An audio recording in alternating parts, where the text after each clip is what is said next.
What's up, guys? How we doing? Little Wednesday Link action, the regular scheduled time. We haven't had these lately at the scheduled time because there's been breaking news, but got a good old 7:30, 7:35 Eastern time. Thomas, how you doing? Doing well, doing well. We actually have an external free agent signing, Josh. Philadelphia waited until day 3 of NFL free agency, or day 1, depending on how you look at it, but they were the lone team that had not signed an external free agent, and here we are. They have made a move, and it's interesting. I don't know if I'm as excited as people are on Twitter right now. I'm sure we'll talk about that, but A.J. Dillon is the Eagles' new backup running back, or maybe third-string running back. TBD, training camp will decide that, but the Eagles officially made a signing, and that's at least a little bit exciting. Yes. And for those that are not quite sure, 100%, as Thomas was sharing there, many different reports confirmed, but there's one on your screen for A.J. Dillon, the man himself from the Green Bay Packers. I'm kind of right there with you. We could just jump into it, I guess, with A.J. Dillon since you brought it up. There's other news to get into. We'll go through the whole gamut of everything for the Eagles. But, there's an argument to be made that, well, actually, before I even go there, the Eagles do have the largest quad running back room. They already had it, but, to add A.J. Dillon with Saquon Barkley, my gosh, that doesn't always, amount to everything, of course. Yeah. But can you imagine the squat competition between A.J. Dillon, Saquon Barkley, and I guess Jalen Hurts at this point? It'd be crazy. But on a serious note, I will say, A.J. Dillon, early in his career, I was a big fan. I really liked A.J. Dillon. I know a lot of people did. Then you start having some of the injury concerns. I think whenever he got injured. And over the last, 2 years, 3 years even, with the neck injury last year, so like 2 to 3, it's kind of fallen off of sorts. It was really, I guess, the first year, I guess, that was kind of that that they used him sporadically, but you're like, man, coming from Boston College, all the hype, everything there. So I don't know. To me, I'm like, look, it's not the worst signing, but I'm kind of with you. I'm not over the moon about it and just going crazy. And I've seen back and forth. Some people are loving it. Some people are like, whatever. This doesn't really move the needle too much. Yeah, I think you're in two camps. You're either Philadelphia got their next LeGarrette Blount, or you're Philadelphia got the next Rashad Penny. And I tend to lead the Penny way here. Yeah. It's different in the fact that Rashad Penny had lower body issues, lower body injuries, and very clearly the legs were not all there. You wanted that bruiser running back, but he had no speed. He had no pull-away ability at all. And also, Philadelphia just didn't use him. We talked about that 2 years ago. Whenever they signed Rashad Penny, it's like, okay, this week they're going to use Rashad Penny, and then they basically never did. I think A.J. Dillon, it's a neck injury that he's coming back from. It was a serious neck injury. He lost the entire 2023 season. Obviously, Philadelphia thinks that he's cleared to play. Obviously, again, it's not a lower body injury, but I do want to give a massive hesitation on people super excited about this move, because there's no guaranteed A.J. Dillon's going to make this roster, right? I really think Philadelphia will draft a running back at some point in the upcoming draft. Probably a day 3 pick, probably a later round guy, but they already kind of have a bruiser running back in Will Shipley, right? Will Shipley is not this speed, agility guy. He's kind of more the big physical back, not massive. A.J. Dillon's a bigger overall, specimen, but still, he's kind of already your physical back. And so I could see them going in the draft and trying to find the Kenny Gainwell-esque replacement, and then battling all these guys out in training camp, with Shipley for sure making the roster and the rest of these guys basically being up in the air. So, long way to go. This always happens in free agency. When you sign somebody to a cheap one-year contract coming off of an injury, you get excited about what they were, not necessarily what they can do. But if the best case scenario were to happen here, then you do have a serious closer in Philadelphia and a serious short yard back, Josh, that you don't need because you have Saquon Barkley, but it would be really, really rough on opposing defenses in the fourth quarter to deal with Saquon Barkley going for 150 all day long. And then here comes 5 straight carries from A.J. Dillon to ice the game, if he's healthy and if he's, 90% of what he was in 2022. Right, and that's the key part. If he's 90%, if he is, though, because the other argument is, hey, that is an incredible spell back, or Will Shipley ends up being that. I'm, again, with you, because I would say at the moment, I would go, okay, there's your RB3 that the Eagles just signed. However, as we've seen, a lot of running backs can look much better behind the Eagles' offensive line versus go name any other team that they go to. Heck, Miles Sanders getting released by the Carolina Panthers. I think we kind of saw that one coming whenever he goes to Carolina, but 4 years, 25, ends up, 180-ish carries for 600 yards total over the course of his time there. So it's a little bit easier running in a Jeff Stoutland type of offense, but that's a big question. Is he healthy? you got to wonder, or at least think to yourself that, maybe the Eagles learned their lesson with Rashad Penny. But again, it's a very low risk. Like, I haven't seen the contract details. It may be a little bit before we do. You wonder guaranteed numbers on that side. But, it's not anything major. It's not really affecting the cap from that point anyway. Yeah, super cheap. I mean, this is going to be like probably veteran minimum. I mean, Kenny Gainwell, we don't know his contract yet. I bet Kenny Gainwell is going to get $4 or $5 more million from the Pittsburgh Steelers than what you're going to see A.J. Dillon get here. So that remains to be seen. It is a move. Howie does have a pulse in terms of external free agents. I do want to kind of talk about what they're planning on doing right now, Josh, because the news that you and I covered on our shows earlier today, and the news that really kind of rocked Eagles Twitter was, okay, you trade C.J. Gardner-Johnson. We talked about that at length yesterday. But then they tried to sign Justin Reid last night. And you're like, wait a second. Justin Reid got a 3-year, $31.5 million deal from the Tennessee Titans. Now, obviously, he took more money with Tennessee than what the Eagles offered him. But reportedly from James Palmer, the Eagles made a serious run at a safety to replace Gardner-Johnson. That was basically the same price. So are they trying to spend money? Are they trying to save money for future deals?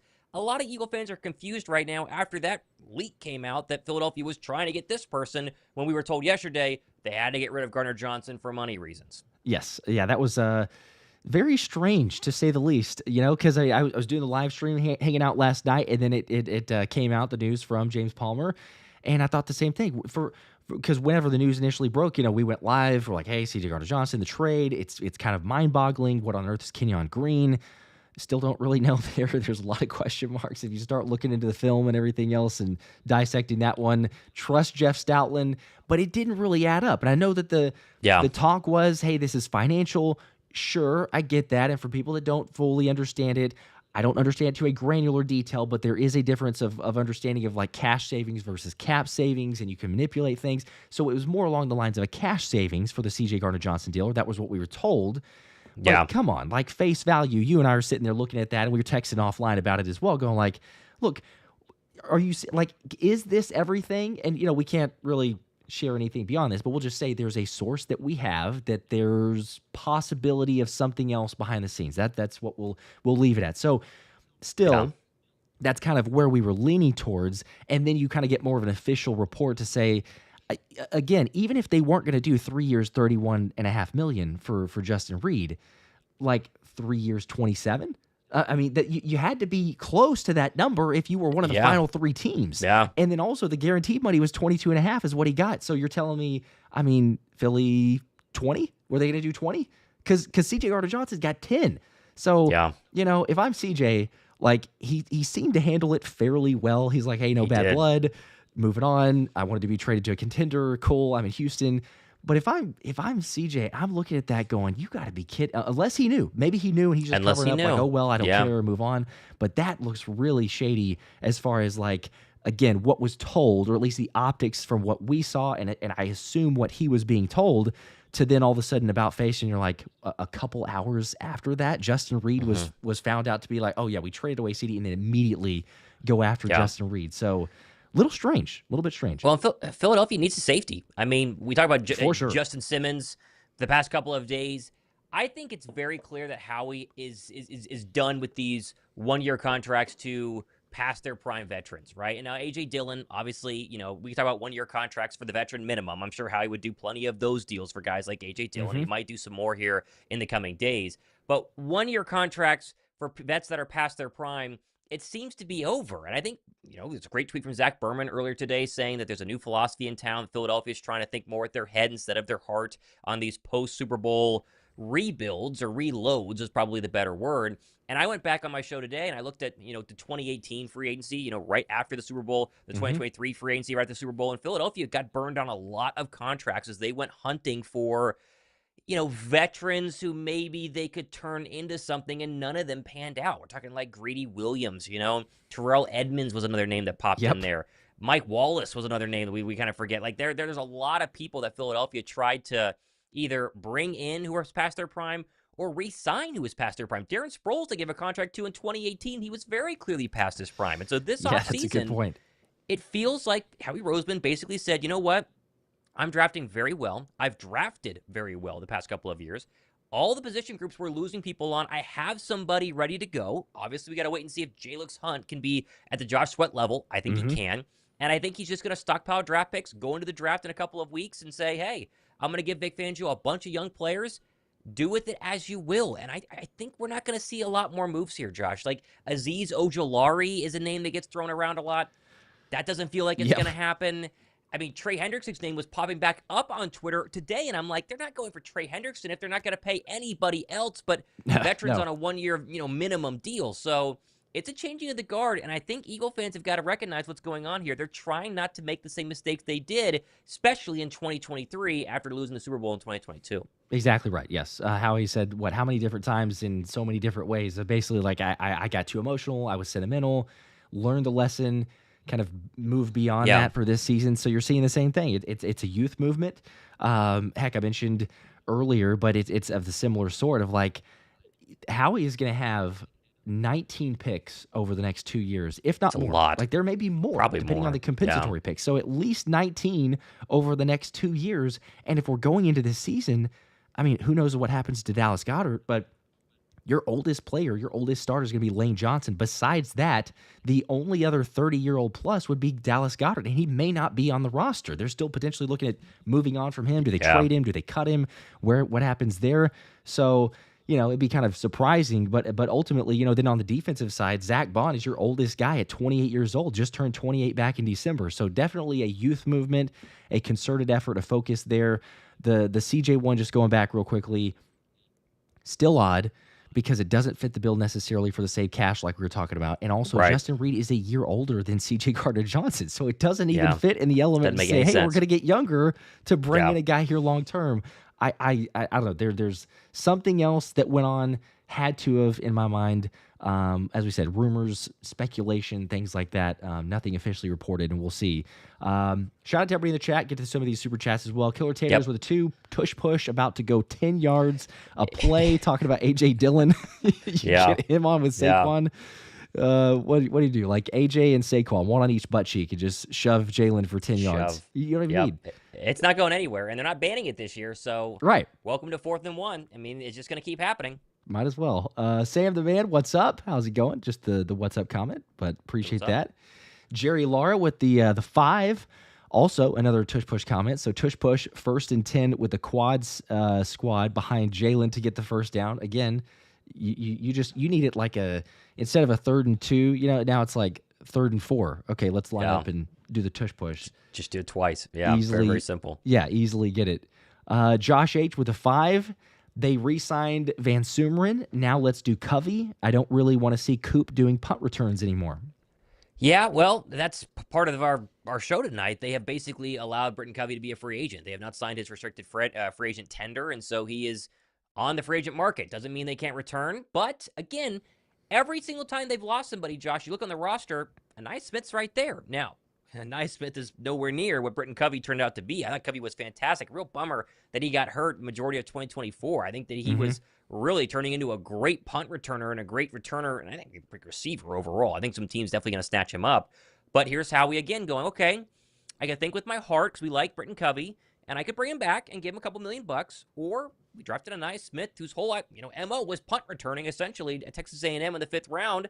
He's on a rookie contract. He costs pennies on the dollar. Let's see what he's got. And at worst, you play Cooper DeJean or sign somebody else. So, yet again, they have not made a move yet, Josh, that they didn't already have a young player behind that loss of a roster spot who potentially could go ahead and fill that gap. Yes. Yeah, they're very much calculated. None of these moves that have really shocked or surprised anyone, I believe, for the signings. The trades, those came out of left field. I mean, both of them, really. You think about Kenny Pickett, traded to the Browns. There was speculation of, like, yes, that he would trade, but to be so quickly, and for Dorian Thompson-Robinson, that to me was more surprising in how fast that occurred. And then obviously, the biggest one being C.J. Gardner-Johnson. I will say, too, because I saw a few other comments here in the comment section, also on Twitter, beware of fake news. I don't know exactly where people got this. Ben VanSumeren did not sign for $10 million. No. I mean, you probably could have inferred that. I guess. Yeah. I tried to find anything about that, and I haven't seen it. But, come on. You're smarter than that. Anybody can realize that he doesn't get signed back for $10 million. DMs. I had Instagram Did DMs you really? telling me, did we really just sign Ben VanSumeren to a $10 million contract? And I said, no. I'm like, listen, Darius Yeah, Slay got 10 absolutely million not. bucks from the Pittsburgh Steelers. Like, there's no way we've signed BVS, who is now officially a fullback, by the way, Josh. You mentioned that on your Yes, Twitter. You noticed the Eagles, when they announced the re-signing, it was like, here's our fullback, Ben VanSumeren, which kind of kills my Kyle Juszczyk to the Eagles dream that I had a couple days ago. But he's a I didn't fullback, mind and that, looks but like that's what he's going to go ahead and try and do. So, interesting, but worth noting. yeah, and doesn't have to report anymore, which is a good thing because that kind of got old. Yeah. Every single play, like, oh, Ben VanSumeren, he comes back in, has to report. Right. Probably, curious to see what number change, but won't have to deal with that. So that's a good part. Yeah. What probably happened? You got to imagine what probably happened is some intern was about ready to tweet or post something of Darius Slay. So it's a 1 year, 10 million, or they got it Yeah. mixed up and said it's an Eagles player, but it's actually been VanSumeren, but they put the 1 for 10. That there's just I mean it was, I think, fairly easy to tell, but I got a lot of messages. So again, to confirm, it's not $10 million per 1 year for a fullback, but it will be fun. I mean, you think about the running game to begin with. They had some looks for Ben VanSumeren. This suggests, I think, that you're going to get at least a little bit more usage from Ben VanSumeren. If you've signed him, it means, as he'll play special teams because he's a stud out there. He played really well on the special teams, but he won't be a linebacker. You can't imagine anyway because it's just a fullback. So the more reps, more usage as a fullback, get Saquon involved. I'm all for that. Not a bad There you thing. go. Yeah. I really thought that they would keep him at linebacker and let him play a little bit of fullback. I'm sure he probably got to kind of choose what he wanted to do. Linebacker's going to be interesting, though, Josh. I mean, we talk about injuries and coming back from injuries with A.J. Dillon. Nakobe Dean coming back from a very, very brutal knee injury is not a guarantee. There's no guarantee he's ready for day one of training camp. I think he is planning on that being his number, but there can very easily, or his start date, there can very easily be setbacks. And now it looks like right now, as your roster stands, it's Zach Bond and Jeremiah Trotter Jr. with Dean being the 3, and then kind of like, all right, well, we'll see who's next. So there are, we keep saying Howie has a plan. He clearly does. Eventually, though, he has to execute on this plan, and whether that's all in the NFL draft, that's fine.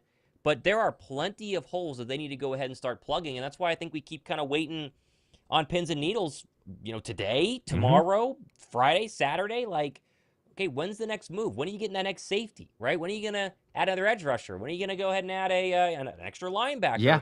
Maybe it's all in the draft. Maybe it's not, but we'll see. Yeah, that is the fascinating part to me because, again, much like with Justin Reed, we don't get the report till after the fact. And oh, hey, they're actually interested in a safety. Okay, that's shocking, especially after the trade. But same thing for, linebacker, other positions. We may not know until afterwards, a few weeks later, and it says, oh, the Eagles were close to, name your player. So I am with, I believe that you need to have somebody else. But at the same time, if Oren Burks didn't get $5 million, 2 years, $5 million, 2 years, that to me screams. Because, I mean, again, say what we will about C.J. Gardner-Johnson, playmaker, absolute ball hawk, great on the field. I don't know if it's a distraction, if there's drama, whatever it is. Yeah. But Oren Burks was not those same type of vibes. So to me, that just suggests like, hey, we appreciate you, but good luck. You can have a bigger role. We're not going to offer you, or we're going to match it. But Oren, took a look and said, hey, I'm already a Super Bowl champ. Do I get an opportunity to go play more snaps in Cincinnati? And there you go. But I mean, $5 million that's for 2 years. That's nothing. That hardly affects your cap at all. So no, I know you're probably sitting tight with the linebacker options or someone who is extra cheap as far as that goes. I don't know. If you really wanted to put your conspiracy theory hat on before we get to these super chats here, I saw someone say that Thomas is bringing the conspiracy theories out tonight. If you wanted to get crazy, right, you could put the hat on and say Philly is not signing anybody. They're saving all this money because they want to go all in for Trey Hendrickson, right? They wanted Myles Garrett. Garrett eventually went back to the Browns, and so now they pivot to Trey Hendrickson. They're not making any moves with anybody besides cutting people and letting people go until they try and get Trey Hendrickson, just because they haven't done anything else. That's what's just so weird is how quiet that they've been. Now I think the validity of that is probably like 5%. It's probably not true. But it does make you wonder, right? Like we keep saying they do have money. And I know that the going theory right now is, well, they want to make sure they have money for Jalen Carter, right? You want to make sure you have money for Cooper DeJean or Quinyon Mitchell, which is fine. But Jalen Carter is probably getting paid next year. Probably. They could technically wait if they wanted to, but probably getting paid next year. Cooper and Q, the quickest they get paid is 2027. Like, I mean, it's not anytime soon. So you got to pay everybody. You got to pay everybody. They have everybody else under contract who actually matters. And so unless they're, deep in negotiations with Cam Jurgens, or they're really trying to bring Mekhi Becton back, which we can talk about, I don't think it's going to happen. You do wonder what they want to do with all the money for 2025, right? So I don't know. We'll see. Yeah, lots of interesting areas to go with. I mean, obviously, Jalen Carter is going to get a bag, and some others will get a decent amount. But even still, yeah, you're just looking at kind of moving this on. Reed Blankenship, I've seen get thrown out there. I think Reuben Frank was saying, like, yeah, they very much like him. They'll probably try to do something, whether that's this season, next season. Who knows? But again, like, how much are we really talking about? He's been solid, but, I don't know if you're talking about top money for a safety for Reed. Same thing for Cam Jurgens, as you mentioned, Nolan Smith, for potential the following season. So there's some guys out there, but yeah, it doesn't feel like it's like an extraordinary amount. If Keely Ringo plays up to a certain level, if Sidney Brown, so you could eventually work your way or talk yourself into it to be like, oh, okay, that does make some sense. But that's a lot of guys you're still waiting on to say, are they legit going to live up to that full potential, or are you moving on? And maybe this is the point where, Howie says youth movement, 2 or 3 guys that are going to have to start or play significant snaps. It's still a possibility, but it's asking a lot. And sometimes we've seen it pay off. Sometimes it hasn't. So it'll be curious. And again, we've said it every single day over the past 4 days, right? The current iteration of the Eagles roster, without another cornerback to compete with Keely Ringo, without another safety to compete with Sidney Brown, without another edge rusher, without another guard, this currently is still the best roster in the National Football League, and still the best roster for sure in the NFC. I'm sure you could argue Buffalo, or you could argue this team or that team, but this is still a very loaded team. And I was texting a buddy of mine because everyone's hitting me up on my phone whenever the bad things happen to the Eagles, I get a lot of text. When they win the Super Bowl, I get very little text. So I get people saying, do you see all the Eagles losing these people? This is really bad. And I said, okay, so maybe instead of 34-0 in the Super Bowl versus the Chiefs, it's 34-17, right? Instead of 55 points against the Washington Commanders, it's 41, right? They were leagues ahead of everybody in the playoffs. Now, they might take a step back a little bit on defense, which is still a question mark. What's 10 points given up extra, right? They're still winning a ton of games. They're still very feared in the NFC. Yeah, absolutely. Yeah. If someone was asking, hey, do you think that we could be even close to the same type of defense that we were last year with these moves? It's like, absolutely. There's still so many more opportunities, even if this is the core group, and then you just add with some supplemental draft picks and a couple free agents or UDFAs or, anybody like that.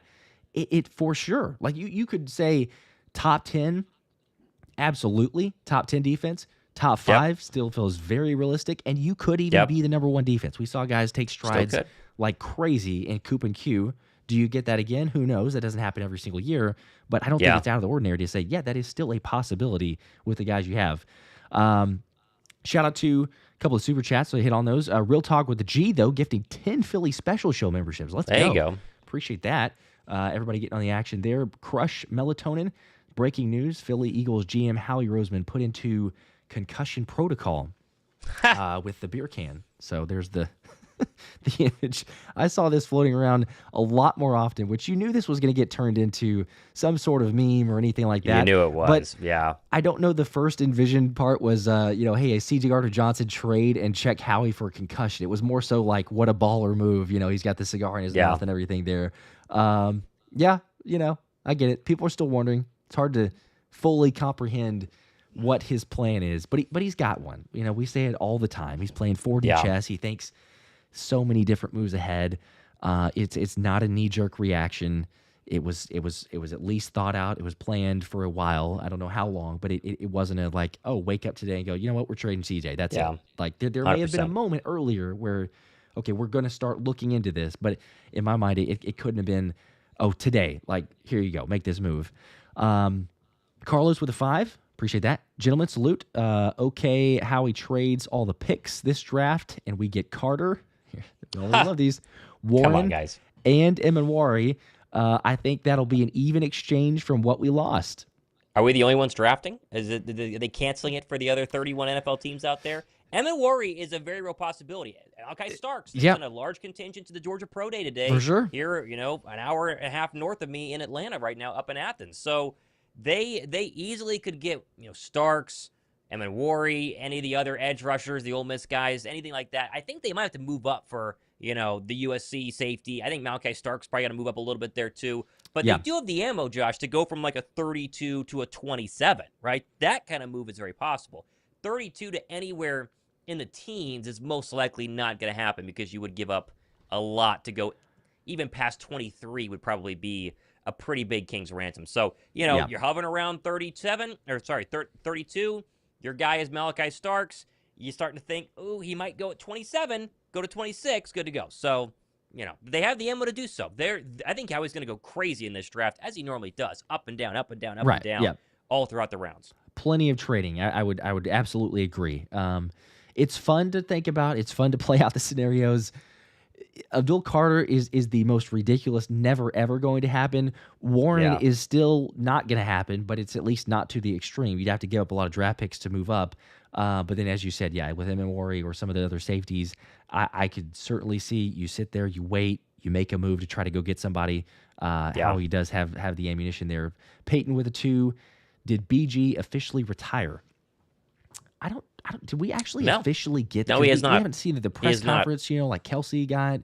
So I don't know. I feel like he's still done, but the fact that he's, not had the full-blown send-off, that seems to, I don't know, suggest maybe he's thinking about running it back one more season. Yeah, it's interesting, right? Because he also tore his tricep in the Super Bowl, or retore his tricep in the Super Bowl. So you would assume, I really thought that's kind of the nail in the coffin. But tricep injuries aren't that long, right? You could be fully healed from a tricep with very little chance of re-tearing by the time training camp starts. I mean, it's so far in the future in late July or early August. So if he wants to run it back, that would help. We keep talking about the Chris Long. I mean, I think every offseason, I think I say the words Chris Long, esque edge rusher, right? The Chris Long prototype becoming signed to Philadelphia. He would be just that. He basically was a better version of that early on in 2024. The guy was like our best edge rusher until Nolan Smith started to kind of turn things on, and obviously he got BG got hurt. So I'd be fine with him coming back. We haven't heard anything yet, so he's probably mulling it over. Yeah, and he gets to rehab with Nolan Smith. So how about that? They both ended up doing similar things. They're both similar types of players. People being like, oh, Nolan's going to replace BG to be that same type of player. And go figure. They both tore their triceps, played through it. Kind of ridiculous. But hopefully they can rehab quickly. As you said, not usually the most extensive rehab for that type of surgery, or for the, and/or surgery, but the rehab. Abram with a 2. QB1, RB1, RB2 can squat about 2,000 pounds combined. I think so. Yeah, right. Sure. I mean, we're talking like 600. I think we're well over that, aren't we? 600, and I'm sure AJ can do 600, and they're all probably like 650, right? What was it? What was Jalen's in that famous Oklahoma video? It was 6 something, right? I think it was 650, wasn't it? I think it was somewhere around there. Yeah, light work. Sure. 600. It was 600. 600? Okay. Yeah, and Saquon can do more, right? I'm sure Saquon could do 650, although he said that he squats a lot lighter now just due to the fact for sure. that, yeah. That's... I think if they legit were like, hey, let's go for it, I think we're talking about significantly. I'm not saying like way over 2, but I think significantly over 2,000 if they were legit trying and going for it. Yeah. Helps for the tush push, as we said. Bill Schrader with a 2. Who do you think the Eagles draft in the first round? Could be lots of different guys. It's a lot of different guys. Safety as of today, but we're not at the point in the draft process yet where we have kind of the top 32 ironed out. Now the teams do, right? The teams have their boards. They obviously need to have people into Philadelphia to get their top 30 visits. That'll move you up and down the board based on how you do. But we, in as a fans or media, whatever you want to call us, I don't think we have our full boards kind of out yet. I think I have a pretty good idea of what the top 10 would look like right now if I was drafting it. But when you get late in the first round, there are plenty of players who either fall to the first round you thought would go there. Cooper DeJean's a perfect example. Philly was convinced DeJean was going to go, before they even picked last year at like 22, and then he fell all the way to 43 or 45, whatever the number was.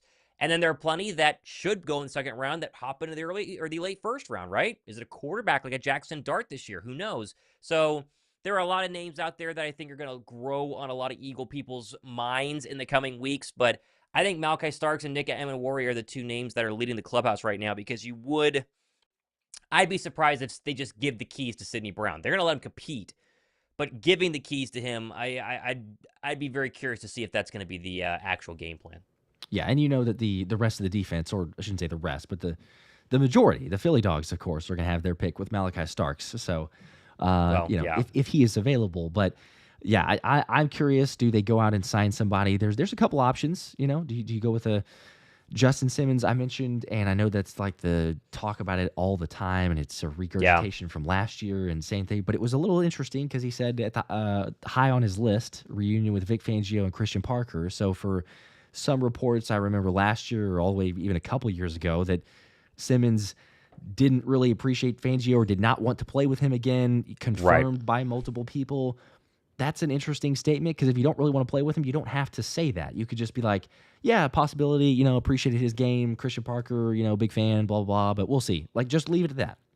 But to say high on his Yep. list, I don't know, a little bit odd, strange. Money talks, as we know. So even Myles Garrett saying he wants to compete for a championship and then That's say right. yes to his contract. So, you know, Yeah. people always go Yeah. back on that if the Eagles offer enough. But then there's Julian Blackmon, a couple of different guys. But I feel like there's a I would say slightly greater than 50% chance that the Eagles sign a veteran safety because of the whole Justin Reed thing now. So we'll Okay. leave it at that. Yeah, you know, but we did this last year though, right? Because it Yeah, was this whole yeah. idea of, well, surely they're going to sign Justin Simmons, and then for like 3 weeks we said, well, you know, Justin Simmons is in the maybe about after the draft, Justin Simmons, and then it never happened, right? And so you just think that they would do it right now because who else are you waiting on? Especially with the Justin Reed thing falling. You're like, okay, next logical safety that's available. DeMar Hamlin's name was out there for like 15 hours, and then he signed with the Yeah. Buffalo Bills. And you're like, okay, so we're, you know, crossing off people on our list here, and not much left. So, you know, No. maybe they don't like him. Although Justin Simmons went on a podcast or whatever that show was, and literally was like, I want to be an Eagle without saying those words exactly, but he was like, the Eagles are great. I love Vic Fangio. Man, that's top Yeah. of my list. You're like, goodness gracious, this guy's like begging to be an Eagle, and they still haven't signed him. So Yeah. Yeah. I don't know. I don't know. You know, I don't know. Besides that, shout out to Anthony. I don't know if he's still on here. So Anthony DeBono a second ago, but he had mentioned Marcus Williams with the Ravens as a potential. So like, there's another one maybe that you throw out there as a guy to go get. But you know, there's just so much speculation. But I still just say if they were trying to get a backup or trying to get that position backfilled with CJ being traded, then I just don't envision that Howie's going to, yeah, well, you know what, we couldn't get somebody, so we're going to go ahead and draft. They might just say, well, that didn't work out. Okay, now let's just see if Sidney can be the guy. But I don't know. I don't like Justin Reed. Sure, that'd been good. I would have been happy with Justin Reed. But it's also not like you miss out on Justin Reed and I say, oh, well, that was the only option. Like I go get Justin Simmons, do that, or you know, Julian Blackmon. Be happy with that scenario. Marcus Williams, just some sort of vet. I'll just say that. They still at least have the luxury, Josh, before we get to these super chats, Yeah. of they've seen Sidney Brown. Vic Fangio has seen Sidney Brown, and they know what they have in him. And so if Vic Fangio gives you the sign-off based on his track record of this past season with Zach Bond, then Sidney Brown's the guy, and you have the next Brian Dawkins, right? I mean, I don't know. But they at least have in-house guys that they clearly feel very, very confident in. Maybe Sidney Brown's one of them. Yeah. I mean, we're still high on him. We talked about him for a number of times, but he's got the tools. The tools in his body, is how he would say. Can he play in Fangio's system and play well? Brandon, what's up? Happy birthday to your son Ian, 14th birthday. Hey, okay, happy birthday, March Ian. 26th. That's a little early, but yeah, he's asked if we pretty get a early. shout out for a birthday. Happy birthday, happy early birthday. There you go. What does he want? Hopefully it's Eagles gear, right? Come on. Surely, I mean that can That's be the all I only wanted at right 14. answer. Yeah. That's all I still want, honestly. So. It's just keep on stockpiling it. That's what happens. David with a 5. Ronnie Gadsden out of Syracuse is a strong tight end replacement. Go Birds. There's a name to keep an eye on. There's like 7 tight ends in this year's draft. That could make sense. There's probably like 4 to 3 like really good ones. And there's probably 7 that you could go, here's, day 1 guy, a day 2 guy, a day 3 guy. One of them is going to be an Eagle. That feels very clear. Although I was educated by Anthony DeBona today, as I usually am because I follow him on Twitter. I thought that they would try and trade Goddard sooner rather than later. They trade Goddard pre-June 1st, Josh. It's like an $11 million cap hit. If it's post-June 1st, it's 5.2. So yes, I thought a Goddard trade, if they were going to do it, was like any day now. And now clearly it is probably going to be delayed if they're going to do it, which probably means they're just going to extend him to something a little more team-friendly. Yeah, try to shuffle the money around, make a cap hit make sense and everything. So makes sense. That's where I would figure as well. Josh H with a 5. All of the criticism that Philly is getting is almost identical to the criticism of the Chiefs the past couple seasons. It does feel similar in a sense. I mean, the Super Bowl win, you come off of that, people are ready to see you get knocked down, like, oh, you're losing these guys, or are you going to be able to get back to that same level? I could see it from that side. It's not identical. I said almost identical, but that's fair. I mean, for a champion. You can't, at least we're not, having everyone complain about the refs giving us games, right? That's probably the one big difference there in terms of us and the Chiefs. But, sure, that's fine. We've got the tush push. People complain about that, not the refs necessarily, but the tush push.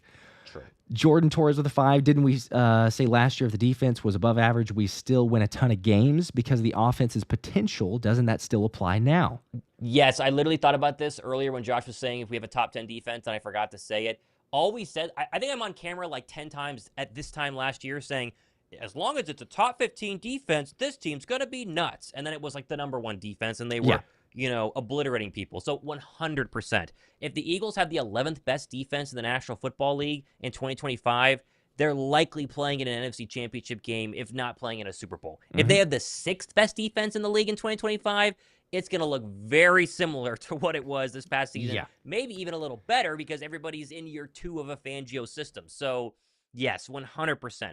The 8th best defense, the 12th best defense, anything 15 and up, and Philadelphia's sitting pretty good because the offense is going to be really, really, really, really good. Yeah, and it goes without saying, obviously. But, you repeat this year, number 1 defense, and you get a blowout in the Super Bowl again. So, yeah. AJ with a 2. Simply tell Carter to say no to any team. I mean, one way to do it. Like 31 other teams, I guess. That so doesn't really. It's not legit. I'd love to think it's not actually a possibility of him happening. Right? He's getting money, getting paid as well. There's a big difference between where you get drafted. Shaq with a 10. What do you guys actually think of Starks? A buddy of mine that's followed Starks since Jefferson High School always tells me that he's never been consistent in coverage and has trouble with the fast guys. Yeah, coverage a little bit, but he's kind of supposed to be in the C.J. Gardner-Johnson mold of being a cover guy because all safeties must cover, but he also has to get into the box and hit people and make open field tackles. And Gardner-Johnson he was always good at that. He kind of struggled a little bit, but then last part of the season, he was fantastic in the open field. All the Eagles got much better at tackling. So I think that's what you're more looking at from Malaki Starks. And I live in Atlanta, so all my friends went to UGA. All of them rave about Malaki Starks. They love the guy. They think he's just like the best safety to come out of the draft in a very long time, which, there's pretty good safeties that came out of the draft, but they all think he's fantastic. So I'm all for it. We give the seal of approval for a Malaki Starks to Philadelphia, especially at 32. Yeah, and it will be interesting too because Anthony, again, shout out to Anthony DeBona because he's on top of just about everything, but he knows pictures and photos of Eagle scouts and who they're looking at and everything else there. Right. But he mentioned or brought up a great point, the fact that Malaki Starks, how he tested at the combine, keep an eye out for the draft situation of would he potentially fall because athleticism-wise, it was not quite where he was wanting. Yeah. Again, doesn't always lead up to that, but could be an opportunity where, he's still available, as we were talking about earlier, 27, you trade up, you go get him. But I'm with you, not as much of a concern from that side. Spike with a 2, thoughts on Elijah Arroyo. I can't say it. Arroyo for the Eagles? There we go. That's a difficulty for that name. Yeah, that was a hard. Go ahead. I honestly, I guess like I don't know. I haven't gotten into it in depth enough to know one way or the other. So I haven't looked into Elijah.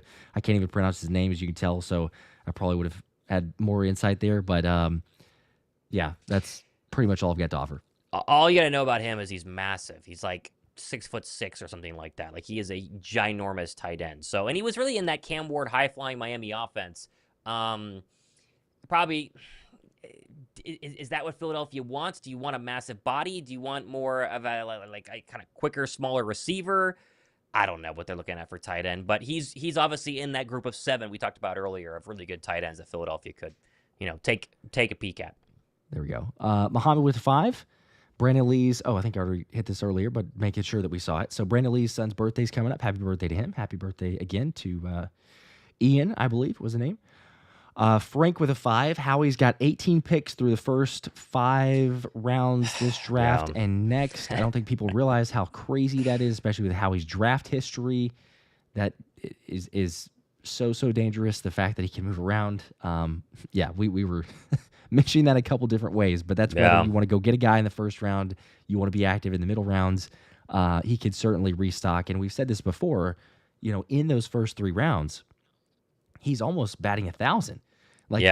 You look at just decisions in general. Okay, look, CJ Gardner-Johnson, maybe he regrets that one. Again, maybe it's another time of moving on from CJ and it's like, I shouldn't have done that. But you don't hit every decision.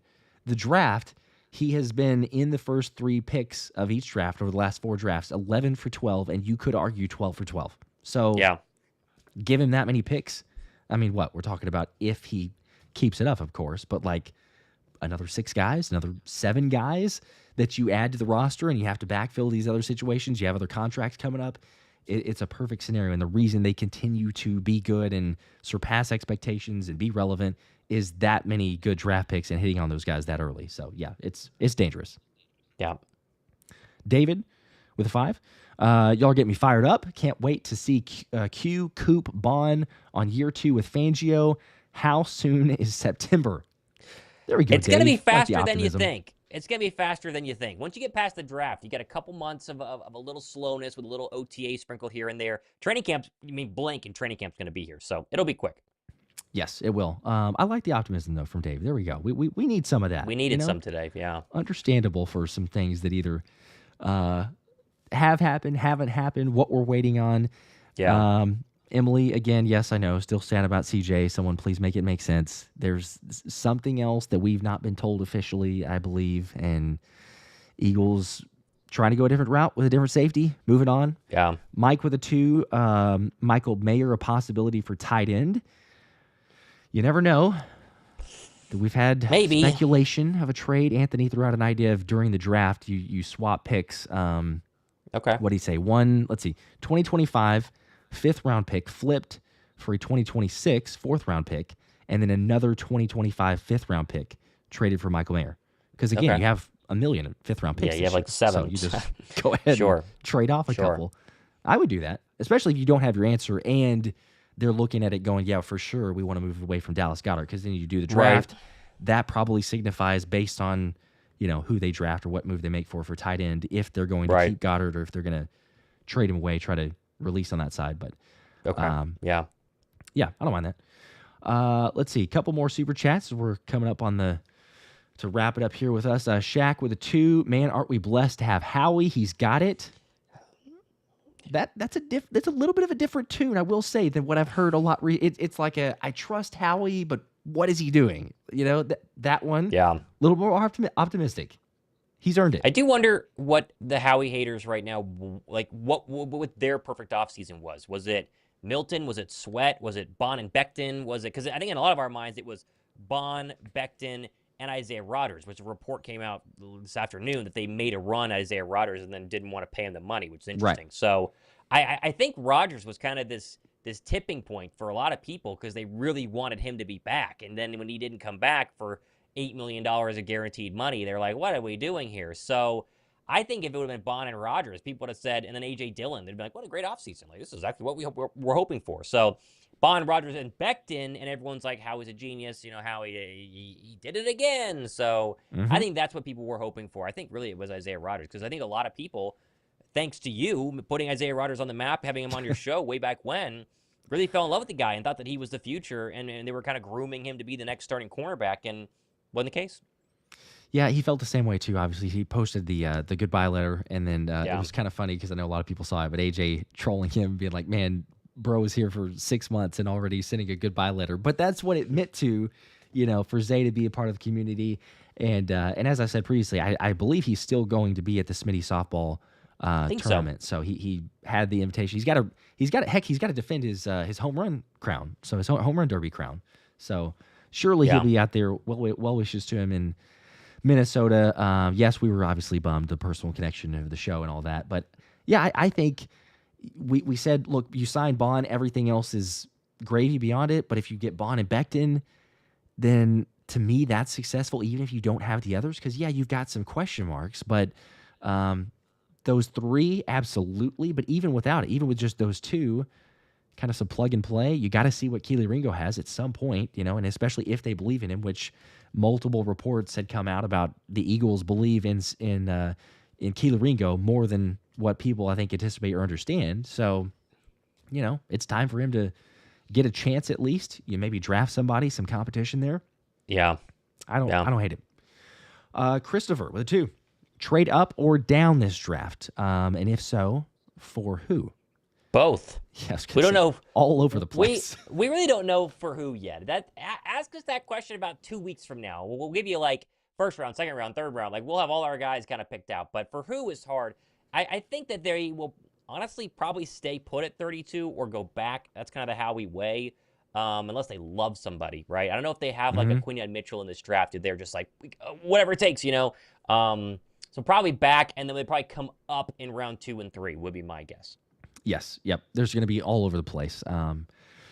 Very, very accurate, I believe. We've seen, 7, 8 trades? I don't know how many trades it is, but we'll see a ton from Howie. Notorious with a 5. I get Peeps upset about CJ, but we got options. Emma Warry, Malachi Starks, Makuba, Xavier Watts. I mean, pick your poison, all solid options at safety. Yeah. I mean, it's not a very strong draft overall. Last year was considered like one of these drafts where there's 45 worthy first rounders. This year they're saying there's like 15. But there's a lot of really good second rounders, and this could be the draft where you get your guy in the second round. He turns out to be a really good player. Yeah. And not that it's all your eggs in one basket because we talked about Sidney Brown, but we've seen instances where even last year, for example, the Eagles began to make it very evident, very obvious. It's like, okay, they're going to draft a corner. Like they will draft a corner. How early? That was the question. Will they do it first round? No one could imagine 2 back-to-back rounds, but it does start to feel like, okay, you see a lot of depth there at the safety spot. There is a need now, whether or not they actually go and get a veteran. I think you could absolutely see one of those guys mentioned off the board or, like we've said, to Howie trading up and getting it. Yeah, I agree. Okay, real quickly, as we're about to wrap here, we can probably end on this super chat here. Before I get to it, I will say, again, just for people, questions confirming officially, yes, Darius Slay headed to the Steelers along with Gainwell. Yes. Headed to the Steelers. Those were rumored or confirmed, but now official, obviously, with free agency and the signings happening. But to wrap up here, Shaq with a 2. Any light on the Becton situation? Getting nervous. Well, there's been conflicting reports, right? There was one report saying that there's still hope, and then there's one report from Adam Schefter today on the Fanatics saying that they're going to lose him. So I would prepare to lose Mekhi Becton is what I would say. I know that people think that there's a chance. I do not buy the idea that they just got Kenyon Green in this Gardner-Johnson trade. Like, oh, an extra guard. It was like, hey, give us Kenyon Green because we're probably losing Mekhi Becton. Yeah, that's not implausible. I'm leaning into the "there's hope" statement from Ian Rappaport. So, pick your poison or choose who you believe, if Ian Rappaport or Adam Schefter, on who this is going to be. Because, yes, it's still on the table, according to Rappaport. Schefter, especially the way that he said it, too. If you didn't hear it or see it, he's talking and almost just drops it as a, when it happens, like you're going to get another conditional pick. So, either one, you got both sides there. I am hopeful, and the reason that I'm hopeful is, again, I trust Jeff Stoutland, but, man, the more that you look at Kenyon Green's game, I know that, we've seen crazy things happen. We've seen Jordan Mailata, but it doesn't always happen like that. We see Mekhi Becton. Yeah. It doesn't always happen like that. I don't know that and shout out to Johnny Page, too. He did a great breakdown, Bleeding Green Nation and the Pinpool podcast, but I just don't know that dude's going to be your end. Now, you have Tyler Steen, so, maybe there's your answer on that side, but I keep looking at that. And I'm going, man, there's got to be something that they're at least, because it's taken a little while longer, so that at least has to mean they're somewhat in play. To what extent, who knows? But yeah, I'm not feeling. Let's just say I'm not feeling as good about it as I was pre-free agency, based on all the reports of Becton wants to be in Philly, potentially take a discount, the knee concerns, maybe the market isn't what he wants, all this other stuff.